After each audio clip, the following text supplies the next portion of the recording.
this specific episode, I want to welcome you all today, and I want to introduce to you my friend and someone who's very, very special to me. Raquel Leota is here with us today. Welcome, Raquel. Thank you. When you walked into my office this morning, it just brightened up my day. And that's something you've always had, is your presence and just the way you show up in the world is just this bright light. And that's definitely your gift, and then I got to meet her little baby, who's how old? He's 18 months this week. 18 months, and he's such a stud. I totally fell in love. I was like in tears, you guys. That's how ridiculous I was of just seeing this little being, and especially knowing Raquel's story, which we'll get into. It just made me so happy for you. And he's so beautiful. And your husband, Tom, who's like such an incredible man. Right. Totally lucked out with that. Well, you both did. You both did. But guys, I can go on and on about Raquel. So Raquel and I met by Shannon, who's my team leader here at the company. And we were hiring for someone for an assistant position. And she had worked with you many years previous to that. So you came in, we interviewed you, we hired you. And that's really how our relationship began. Yeah. And then, like I mentioned a little bit before, it was so easy to know that Raquel was the person to bring over, because from the moment I met her, she's just smiled, the biggest smile that you've ever seen, just a bright light. Her eyes are just glowing always. Like she's just such a wonderful, beautiful person. And so it was very easy for us to make that decision. And then so we got to spend some months together, and until everything happened. But I'm in awe of you, of just how you always have had this beautiful mindset and this beautiful spirit and outlook in life. And then you had a very tragic moment happen to you, and then seeing how you handled such a traumatic situation, and what ended up being on the other side of it is so impressive to me. And so to me, you're like such an inspiration and such a beautiful story that I feel should be told. And so thanks for being here today. Thank you so much for having me. It's been nice this is an awesome opportunity for me to finally have a platform to share that with people. So thank you. I'm excited. Yes. So yeah, thank you for the vulnerability and being in some ways like ready to express some of this with the world. And so your bravery in it is definitely honored. Thank you. Yeah. So Raquel, why don't you just tell us a little bit about your story in life? Yeah. So like Nudia said, I had actually been working at Ovation for about a year, I think, before it happened. Was so excited to go on a vacation. It was in March of 2017. We're planning to go on this 2-week-long cruise. We planned it for 2 years. We were so excited, and excuse me. And we had got there. We took a red-eye flights. We were all a little tired and kind of a little out of it. And then we woke up and we were all excited. We're like, oh, let's go. There's this nice seafood restaurant down the street. We're going to go to dinner, have some food. Super best seafood I've ever had though. So I was like, okay, it was kind of worth it in the end. Oh my gosh. So she had a great meal. Yes, we had a great meal, which is good because we needed it for what was to come, I guess. But we were waiting to come back home or go back to the hotel. And there was a pretty long wait for us to get even an Uber or the taxi. I think it was 45 minutes. And we're like, it's only 1.5 miles, 2 miles for us to go back to our hotel. We're like, we could just walk it. We're going to be on a cruise eating lots of food. We could use the exercise, one of those. Yeah. We'll just walk it. So we start walking, and just some crazy little prefaces that stick out to me still looking back, because it's been 4 years now. And we were walking, and there was actually my whole family. So at the front, my little brother Tyson, and then it was my mom and dad, and then Tom and I were walking. My little sister was a little closer to a fence that was on the side of, and we're walking next to a road, so there's a sidewalk and grass and that. And then my older brother, we're only about 11 months apart. He had actually stopped to tie his shoe when everything happened. But before we were walking, usually my husband always stands on the side of the road where like the cars come, and for some reason we weren't walking like that. So I just had this like impression where it was like, hey, will you just switch me spots? I didn't think anything of it. And then it was probably like 30 seconds later was when we were hit by this drunk driver, and he was going, I think they said it was like 75 in a 35 mile per hour, zone. Wow. And we were actually, so traffic comes this way, we're going that way, and he was going this way, completely crossed over like the 2 lanes of traffic and just plowed into our whole family. And at first I didn't really know what was happening. Obviously, like I heard my mom say, oh my gosh, there's a car coming, but it was so fast that I didn't even have time to like look behind me to see what was going on. And he just like, I just remember getting hit by rocks, and then I fell down. And I remember like sitting up, and I grabbed my head, like, what the heck just happened? It was so disoriented. Oh my gosh. And my mom, like I said, my brother was ahead of me, like my little brother, he was 10 at the time, and my little sister was 12. And my mom said, your brother's hurt, he's not moving, come up, we need to go check on him. And I remember like trying to stand up, and I was like, that's weird, I can't stand up. Like I could not fit. So I looked down, and I was like, verbatim, I was like, I don't have a foot. Like I just, oh my gosh, I didn't have time to be sarcastic like I normally am, but I just was like, oh my gosh, it's not there. Like it didn't really even process really. Yeah. And I just had this voice that was like, it's okay, just lay down. And I was like, all right, whatever. So I just laid down, and I said that to my family, and my mom was like, you what? So then Tom, my husband, he runs back to come and check on me, and he's like, we were just so confused, obviously. And I was like, he's like, everyone's just trying to even comprehend and process what just happened. Right. And luckily adrenaline kicked in for most of the family. Where we're like, let's just take care of it. And when it happened, my husband, he's like my little Superman, so cute, like rips off his like shirt, wraps it around my leg, and is just holding it, and I remember like I just kept saying, it's okay, I'm calm. Like it was the weirdest feeling to have. And I was like, had all these like, okay, is this like when I die type moments where I'm like, okay, is this like the end for me? Like then you're doing like a mental checklist. Did I do this? Did I live a good enough life? Like you're, all these like things. And I remember asking about my little brother. My little brother and I have kind of like a special bond. We're kind of like, they call us like little soulmates type thing, as far as like we're the same person, just different bodies, and we're like 14 years apart. But I just remembered like asking like, hey, how's he doing? Because I mean we're quite a bit apart, but I just remember kind of being like a second mom growing up. And I was like, if something happens to him, I want to be there first.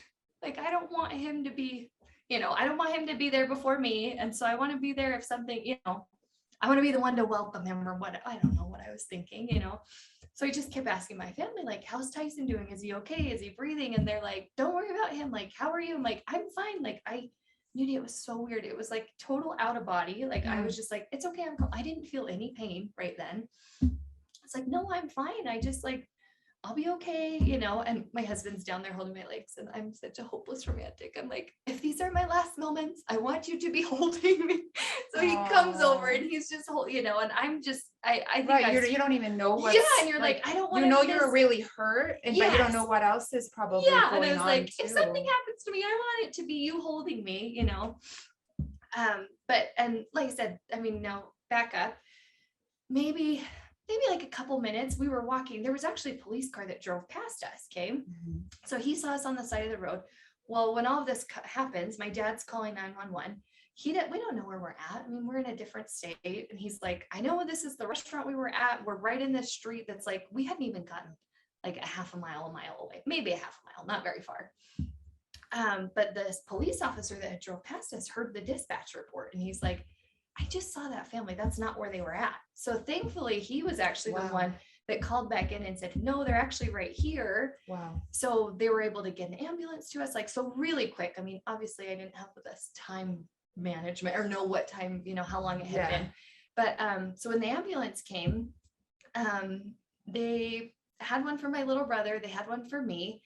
And my mom was so sweet, like, because we're a pretty religious family. And she was like, I want you guys to make sure that my daughter gets this blessing before she leaves. Like, And I remember these like two paramedics, like, excuse me, what? Like, she's gonna die. Like, Yeah, we you need to want her to go. have a blessing? And my Yeah. mom's like, no, I know this is what she needs. So it was a really cool, like, spiritual experience for like our faith in that, to have this blessing and just the comfort that I felt for it. And then that's when they had actually put me on a gurney, I guess, and like actually tourniquet my leg. And that was the first time I felt like any pain. I think it was just finally like them cutting it. But he's like, if it would have been, I think they said even like 2 to 3 minutes later, with how bad that was, he goes, you could have bled out, you know? So you just like are so grateful for the timing that like, you just, the things don't just happen. I'm starting to learn this, you know? Yeah. But I mean, like I said, if that police car hadn't have drove past, or if we hadn't have had the, you know, the ambulance come in time, what could have happened then, you know?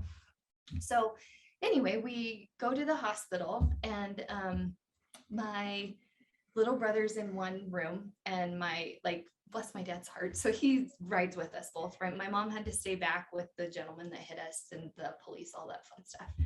So my dad, imagine as a father, he's in between two operating rooms with both of his kids. Just hope it, you know, because my little brother, sorry, I didn't really say that, he bless his heart, he had like a collapsed lung, he had a broken ankle. I mean, I remember he was in bad shape. Yeah, he was in bad shape. They had, we think it was probably the fender of the car, like kind of just scooped out a lot of the soft tissue in like his knee. Thank goodness it didn't hit muscles or bones or anything. So it was just this big gaping hole though on a 10-year-old.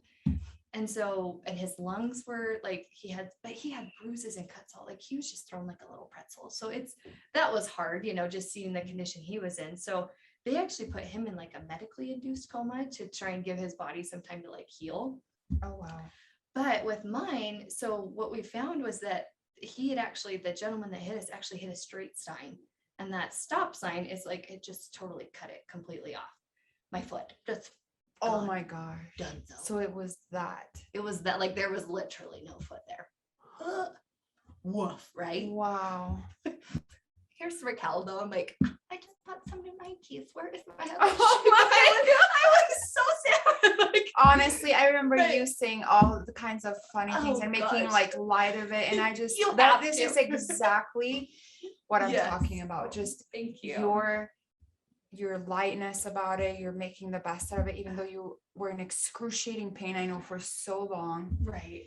And just that recovery was just horrible. And but just again, you stayed positive, I think, as anyone could have ever. I think that's the only thing I really had to hold on to, you know, because I was just like, if I have to be in this hospital bed, if I had, like, the only thing I have control over is the way I react to that, you know, which is pretty powerful when you're like, okay, I can't control what the doctors do. I can't control what's already happened. All I can control now is the way I respond to this, you know, which was empowering, where I was like, okay, if I'm going to have to hobble around here, I better have a smile, you know, or something.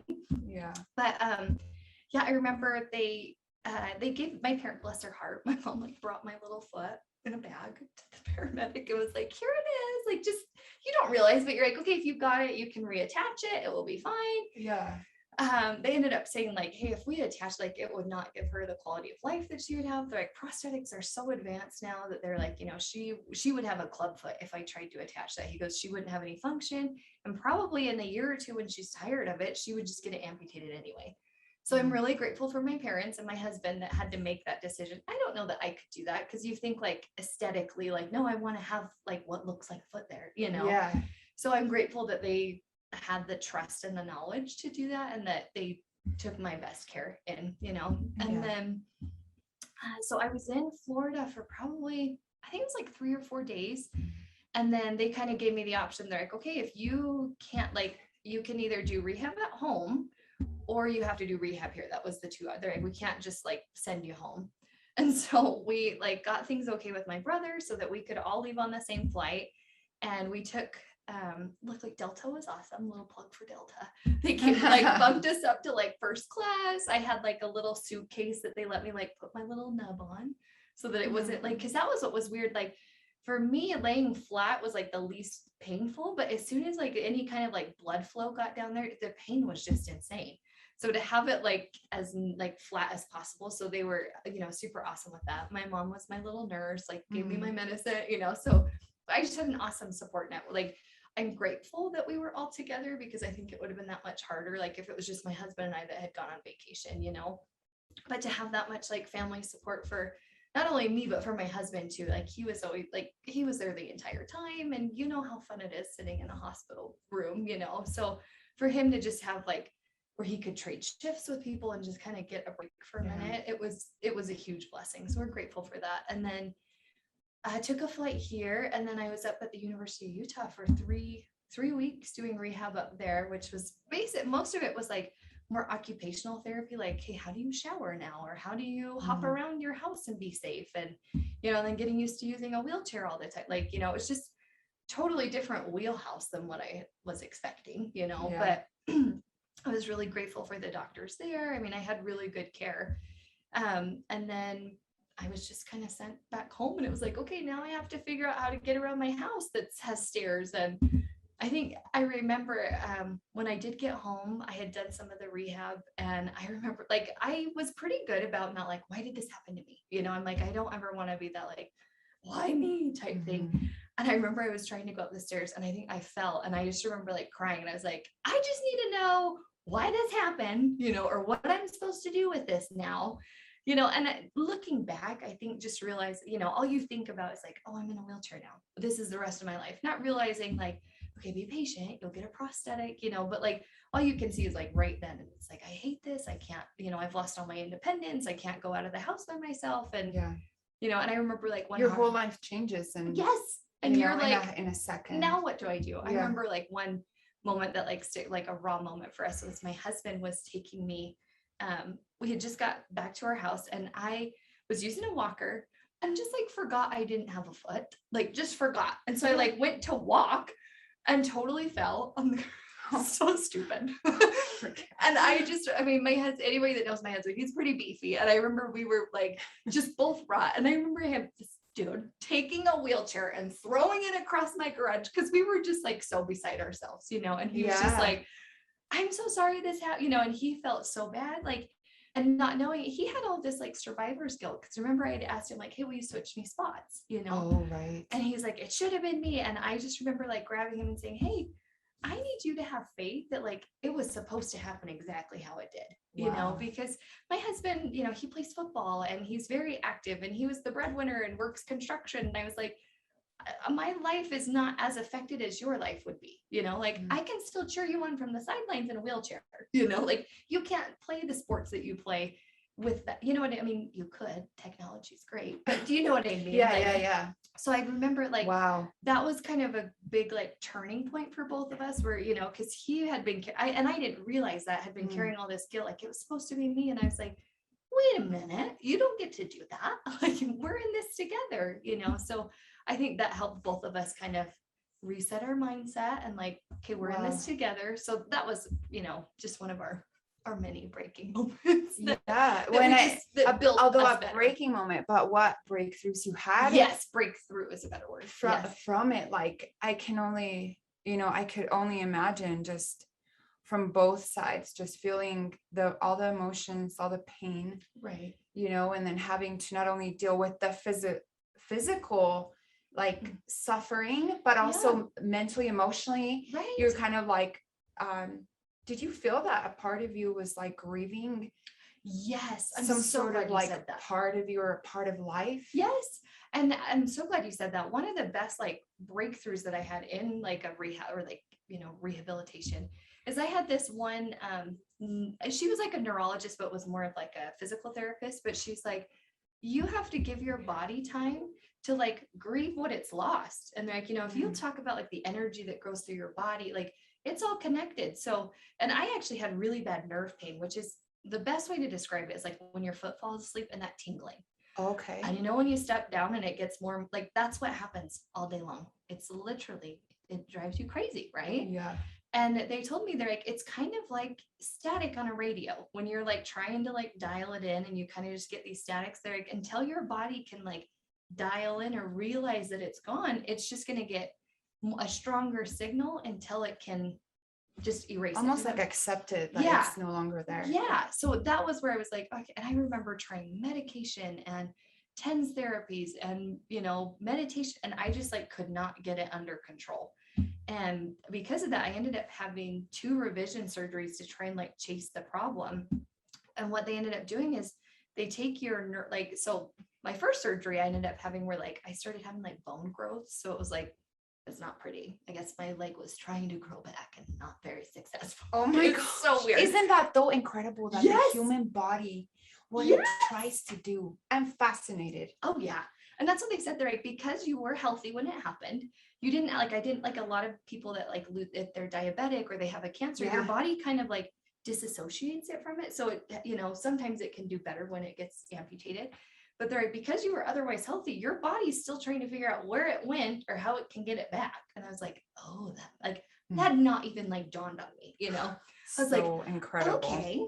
So then I had, like I said, I had awesome doctors up at the U, and they ended up trying to take like some exploratory surgery where they took the nerve endings and basically tried to like plug it into like my bone. I know that sounds weird, but they would drill little holes in the bone, and there gets kind of like a vacuum where you have to plug it in, because now you're giving that nerve ending that's really sensitive, that's causing the nerve pain, you're giving it some kind of input, right? So it can work with something. And I tried that, and I think it helped a little bit, but I think over time, like your body becomes less and like more accepting of it, like that they're like, okay, this is just part, like I still have nerve pain all the time, you know, but it's not as debilitating as it was before. Because before I was like, I just can't even focus. That's all I'm thinking about all day long, you know.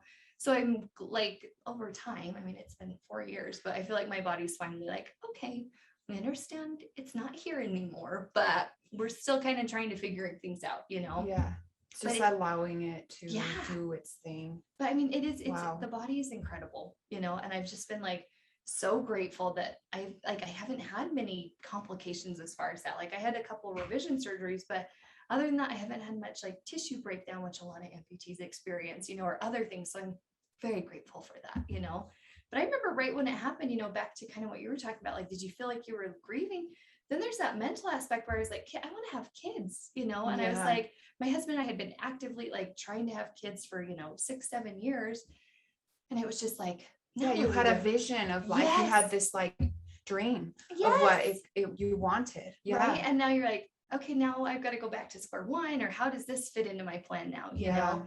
But I just remember like, you know, okay, what are my kids going to say? You know, okay, my mommy doesn't have this, you know, unvein me. I'm like, what is my picture going to look like when they draw me? Is it going to have a regular foot, or is it going to have a robot leg, you know, or, Yeah. you know, but there's like, You know mental what things though, that go- I'm so glad you bring that up, because I think it's so important. First of all, and I just want to touch base real quick on the part where you're talking about how you had your breakdown moments of like, why is this happening, and questioning and getting mad and upset. Yes. And so did your husband, and like, but it's healthy, Right. you know what I mean? Like I can't even imagine trying to go through something like that and not allowing those emotions to come Yes. out. Yes. And on top of that too, is you didn't get stuck there. Like That's you true. allowed for the anger to come in, the frustration, the hurt, the pain, but you never stayed there. Yeah. Like you guys both were like, okay, we're going to allow this. We're going to accept this. And like, how do we move forward together Yeah. for a better life with Thank this, you. you know, like that's so beautiful. I had never thought of it like that. So But beautiful. thank you. Because some people try to suppress emotions. They, Yeah. you know, pretend like it's not there. So I'm so in awe by you guys that you allowed it to come out and flow through you, and you didn't stay there. You really like are like, okay, now we felt it. Let's like Yes. move on. Right. And then same thing with, you know, you like envisioning this life and you're thinking of all these things, but I'm so glad you bring it up, because this is the truth, you know, like this is actually where people's thoughts go. Yeah. And I think anyone in your position would have thought of all these things. Yes, You know what I mean? Like, for sure. of course I would have been thinking, what am I going to look like? What are my kids like? Yes. So I'm so glad you bring it up, because it's just so organically authentic. Yes. Well, and I think that was the biggest like breakthrough. One of them that I had was like being vulnerable with people. I mean, because here I am going through a Walmart, Smith's, whatever, on my little cart because I can't get around. And I was like, first, like offended at how, well, not offended, just like bothered maybe at all these people that were like, oh my gosh, what happened to your leg? And I was like, one, it's none of your business. But then like I took a step back and I was like, okay, this is why we're on this earth, right? Is to connect with people. Hmm. And like connections are what drive us to do different things, try different things, be a better person. And I really, I remember at the beginning, I was, most of it was like, okay, I know I only have 15 minutes that I can get through this door before I'm in so much pain, I'm going to lose it. You know what I mean? So I'm like, here I am trying to hustle through on my little, and everyone's like, hey, and you're like, no, no, I don't have time to talk to you. like, come with, and I remember like after like the third time, I was like, just come with me. I've got to keep doing my thing, but you can ask your questions, but I'm going to keep my gosh, going. you're amazing. Stop. You're so sweet. But I remember there was one lady, and I was getting maybe it was a birthday card or something for someone. And I was already kind of emotional, and it was just me. I remember I was like, okay, I'm going to do this by myself because I'm Miss Independent. And this lady comes and talks, and she was like one of the like card stockers, or like the ones that restock cards. And she was like, can I just ask you what happened here? Can I ask? And I was like, yeah. And I just kind of told her, the longer it's been, it's kind of like, here's my little elevator speech on what happened. I can just like get through it really quick, right? 2-sentence cuts down. Yes, I was like, yes, you probably don't want the whole story, but this is what I can give you, And we had this really cool experience where she just shared like a life experience that she had totally unrelated, but just wanted someone to feel like she could connect with. Wow. And I was like, Raquel, what are you doing? Like right now, I wasn't working then. And I was like, I literally have nothing better to do. I was like, but the fact that I was able to give this lady 10 minutes of my time didn't cost me anything, but made it. And she was like, I just can't tell you how much I really needed that today. And the more that like I started like trying being more open or more approachable maybe, and responding to people versus like, I've got my stuff to do, and like we normally are in the hustle and bustle of things, but then to like take time and be like, hey, just smile at that person that's struggling in the store. They probably need it more than you do right then, or, so but beautiful. It really helped me like connect with people on a different level where I was like, and then I started feeling like it helped me kind of like get a better mindset where I was like, ooh, I'm glad I don't have that problem. Does that make sense? Where they're like, people will be like, oh, I don't know how you do it as an amputee. And then I started going back to these people. I was like, I don't, when I talked to a friend that lost a child, I was like, I couldn't do that, and I mean, we were talking about for a while that when it happened, Tom and I had been married for about 5 years. So we could have had like a 4-year-old, we could have had a couple kids there. And at the speed he was going, we probably would have been like pushing a stroller. I'm like, our kids wouldn't have made it. And so I always told Tom, I was like, maybe God knew, like I couldn't lose a child, but I could lose a limb. And that really like helped me like, sorry, ugh. I'm choked up. It kind of like just helped me like shift that mindset where I was like, somebody, whatever you believe in, but a higher power knew what I needed more than what I thought I needed, because I spent this whole time like, why can't we have kids? And we tried all these medications. And honestly, I was so mad because right when we got in the accident, we had already been doing like fertility treatments. And I told my husband, I'm like, I'm so mad we've spent all of this money. And now I have to put all of that on hold because somebody decided to drive drunk. And I'm like, that's not fair, and my dad's like, his quote that was always like, life's not fair, and if you're waiting for that, you're going to be waiting a long time, Wow. But I just remember thinking, and it really kind of helped another breakthrough where it was like, okay, I'm just going to appreciate where I am in life and just go from there. Like, I can't change the past. And quite frankly, I'm way too lazy to hold a grudge. Like I can't stay in that, like, it doesn't feel good for me. And I mean, me where it's like, I was so worried about losing myself and my personality that I was like, that's who I am. That's all I have to hold on to, Yeah. And so I think that's the biggest compliment I can get for people. They're like, oh, after everything you've been through, you're still you. And I was like, oh, good. I'm glad you still think Absolutely. that, like, cause that's what I pride myself in. And that's how I grow, is knowing like that I didn't let this, because I've met other amputees and they've been amputees longer than I am. And they are so bitter and they are so mad. And, and they're like, well, how are you so positive about it? And I was like, because the alternative is not fun for me. I don't want to sit there and be like, yeah, I could be mad at him for, hundreds of different things. I mean, it's been 4 years. We still haven't gone to trial on it. It's very frustrating, but there's never been any resolution for it. And I think instead of like focusing on that, just like, you know what, there's nothing I can do to change that, and then just kind of taking each day by day and just really appreciating it. But at the same time, like living your life more purposefully.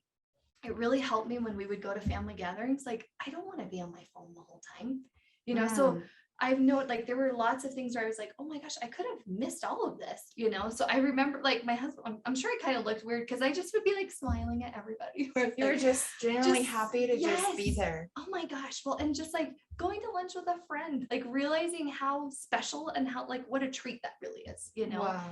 And so it really, Do you think this all came because you almost lost like Yes. your life? Like you And- just have this Mhm. super appreciation. Oh, 100%. for it. I remember there have been prayers where I was like, thank you, because it seriously set my life on a different path than I ever would have been on.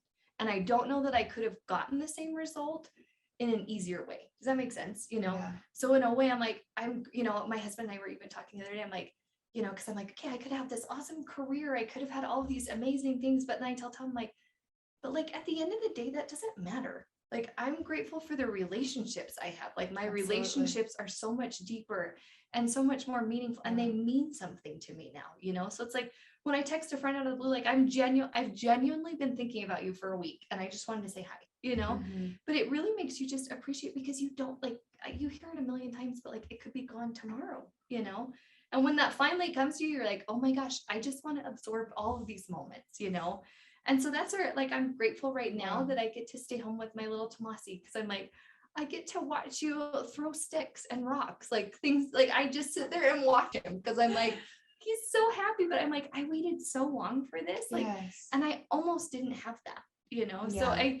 I said, I feel like some things I've appreciated a little, like it's made me stop and appreciate them more, because they could be gone in an instant and you have no control over that, you know? What a beautiful and powerful message right there, you guys. Seriously, like, I don't know that anyone's ever delivered it that Thank you. beautifully. So thank you for that. Yes, thank you. I have to say that, you know, seeing your baby today and meeting little Tomasi today was just like seriously a joy. And that's why I got emotional when I, you know, for a minute, because I know Right. the difficulties you had even previous to the accident, and just seeing your family so happy and with your baby, and that to me is a success story. Agreed. Yes. You know what I thank you. mean? Like that is Right? so beautiful in so many ways. And so you're seriously such an incredible person. And I know that any listener who is, you know, listening right now, listening, anyone who's listening or viewing this eventually, just hearing your story, I know they're getting chills from just the power of your outlook and mindset about the whole thing. Thank you. And I kind of knew that from the beginning. Like I remember visiting in yes, the hospital yes. and I'm like, no, you know, and I would try to bring some words of encouragement or whatnot, but I was like, you're going to do big things with this because of this, you know, and nobody else that has had a similar situation has the same story, like outlook or thank you. positiveness or encouragement from such a like tragic situation. So sweet. I'm serious, and you need to know that. And that's why I'm like, I need to get her on here, you know. And I know that this is probably going to be just a very first step of many other opportunities for you to be able to share your story, because you have to. It's so inspirational and super empowering to anyone that has had any difficult challenge in life, you know. And so I just have so much love and respect for you, and I think you're absolutely incredible. You're teaching us so many lessons today. Thank you. If you want a life coach, just start listening to Raquel, seriously. And I know that perhaps some people are going to want to, you know, continue following you, and we can get around that. But I do want to touch a little bit more on your baby, you know, like, so you had, you know, how long after you had the recovery before you were able to get pregnant, and tell us a little bit about that. Yes, way better, way more positive. Thank you. I like focusing on It's that just one. a part of the story, but it's so beautiful Love that it happened, and that's what you wanted. Funny story with that. So the initial amputation accident happened in 2017. I had a revision in 2018. And then I had another one in 2019. It was almost like March of every year. Okay. And then, so 2019, I was like starting to get, and I told my husband, like, I think it's time for us to like start doing IVF. And he's like, okay, are you sure? And I was like, yeah. I still wasn't working, you know, because I felt like even having these thoughts of what am I gonna look like? What are my kids gonna think? And then and you're at like, this point, I'm like, you know what? This is what they get. They get what they exactly. get. And they're so blessed to have you yes. Oh, as thank you. as their mom. I feel that's just very kind of you. Thank you. But anyway, it was 2019. I remember I was like working with a fertility clinic. We had been working with them a little bit in 2018 as far as like doing like an egg retrieval, things like that. If anybody knows how the IVF process works, it's a process. So we went in 2019. We had everything ready, and I was getting ready to implant. And then actually, what ended up happening, we were ready to implant the end of 2018. And sadly, my father-in-law passed away. Tom's dad passed away. And so, but it gave us this awesome opportunity to fly to Samoa, which we had always talked about doing. And it's a little easier when you don't have kids, you know? So we spent like 3.5 weeks in Samoa, which was amazing and was a dream come true. And then came home. Well, there's a Zika there. So then they're like, okay, you have to wait 6 more months. And I was like, all right, I guess we'll, in that meantime, I had like a yearly follow-up with my doctor to see how things were healing. And he goes, hey, Raquel, like I've noticed some other growths coming, you know, like my nerves were trying to grow back. And he's like, I think we need to have another surgery. And I was like, I wanted to have a baby, you know? Yeah. And I'm like, okay, so October is when we were in Samoa. Then it's now March. I have this surgery. I'm there, like, you know, recovering. I call the fertility clinic. I don't have a leg at this point. I'm just in a wheelchair. And I was like, do I have to be walking to do an implant? And they're like, what do you mean? I was like, do I have to, like, could you do it like if I'm in a wheelchair? You know, I'm like, at this point, I'm already like on bed rest, you know? Yeah. And they're like, well, no, not really. They're like, as long as like you can kind of steady yourself.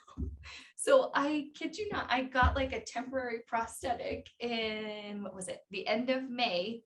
And like the second week of June, we went and did an implant as I'm like walking with crutches, like put a baby in me.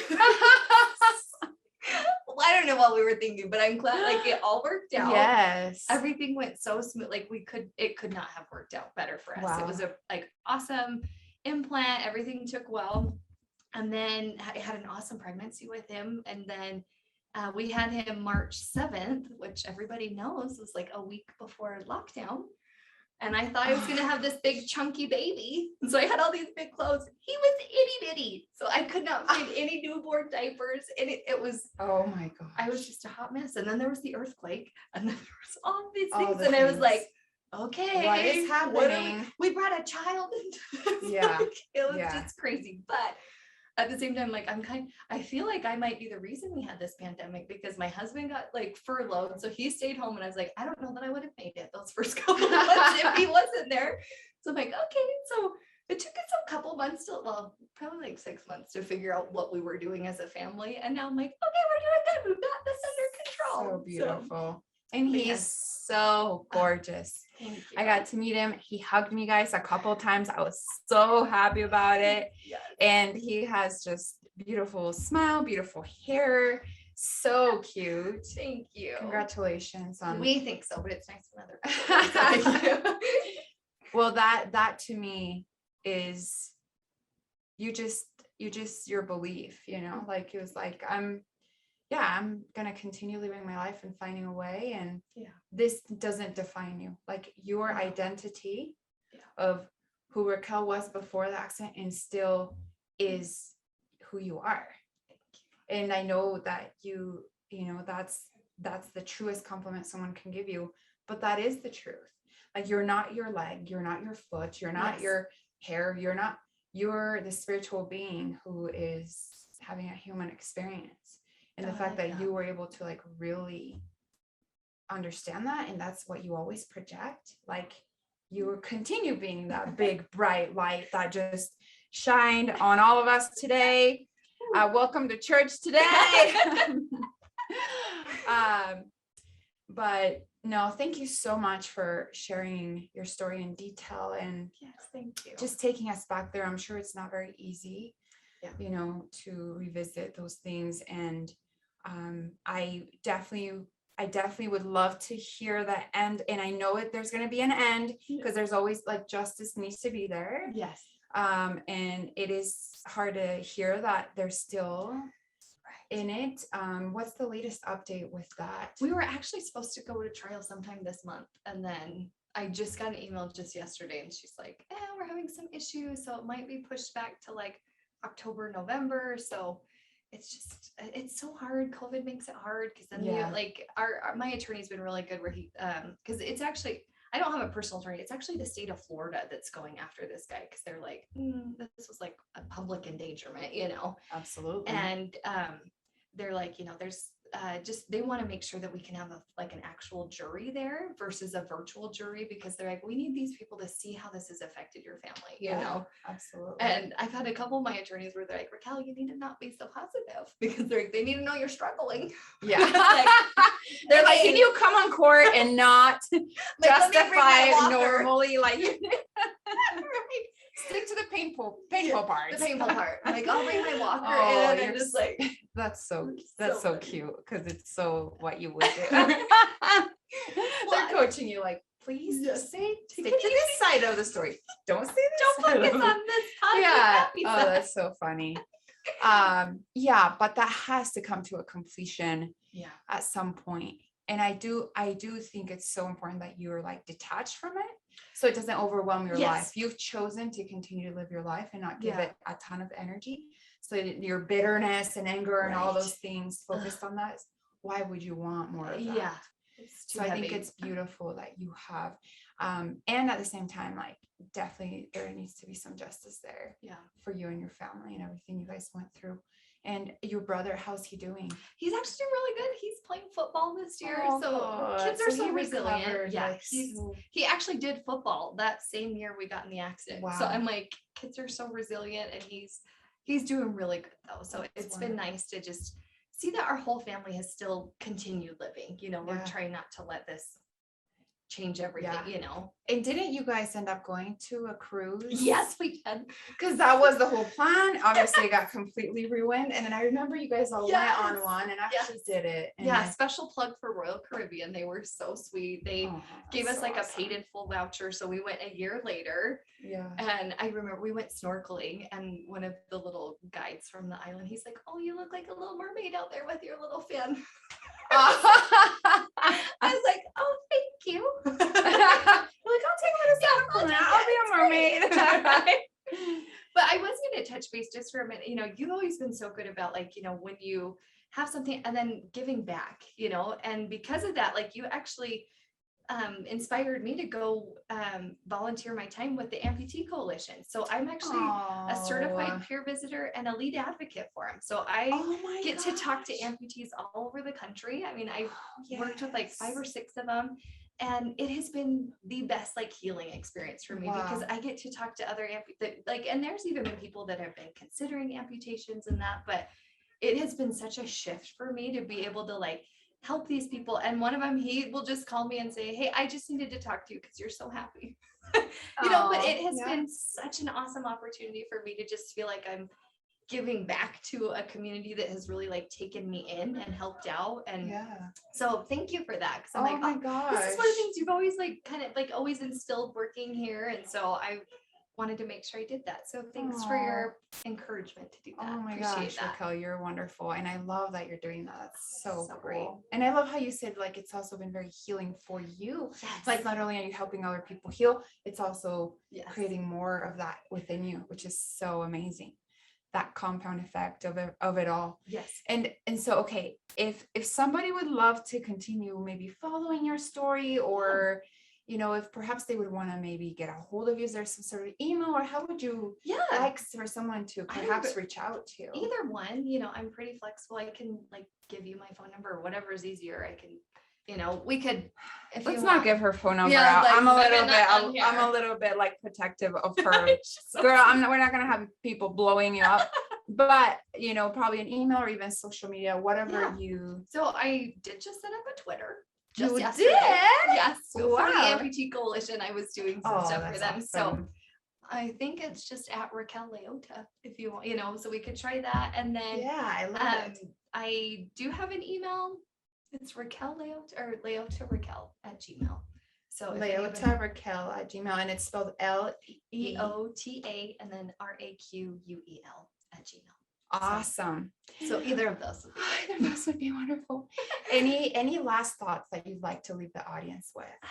No, I think kind of, just reiterating just that, just to really appreciate every day. Every day is a gift. I was just reading this where it was like, just nothing about tomorrow is promised, and really just allow yourself to be vulnerable, as stressful as that can be, or as like uncomfortable as that can be, because I feel like with just the time that we live in, we're all so busy. We're also, hustle and bustle, but when we can take the time to be vulnerable with other people, that's when you really connect with them. And that's when you feel like what I feel like life's all about is like our connections with people, so I would just try and just smiling. I think that's the best thing, smile at somebody that you are seeing. Like I feel like when you're smiling, you're doing more for yourself than you are for the person, like, because it just, that's just me though. You know how I am. Yeah. So, yeah. But yeah, I think that Smile. would be That's just, so beautiful. Yeah. Everybody needs a smile, especially in the world right now that we live. Well, you can't really see them behind a mask, so that gets a little tricky. Maybe just you can still squint and have the eyes. Yes, the eyes. eyes. I'm smiling with my eyes. Oh, that's so wonderful. Smile and be present with people, and giving your time is the most valuable gift that you can give. Amen to that. That's awesome, Raquel. It's been a delight to have you on. Thank you for having me. Again, thanks for sharing this and being so open and sharing this crazy thing that happened in your life. And I'm so happy for you and so proud of you. And you're just amazing. So I'm sure that all of you have completely enjoyed this as much as I have today. And she's inspired all of us. So go live life fully and be present. Agreed. Thank you, my friend. We hope you guys all have a beautiful day. Yes. Thanks, Raquel. Yes. Thank you, my dear. Love you. Love you.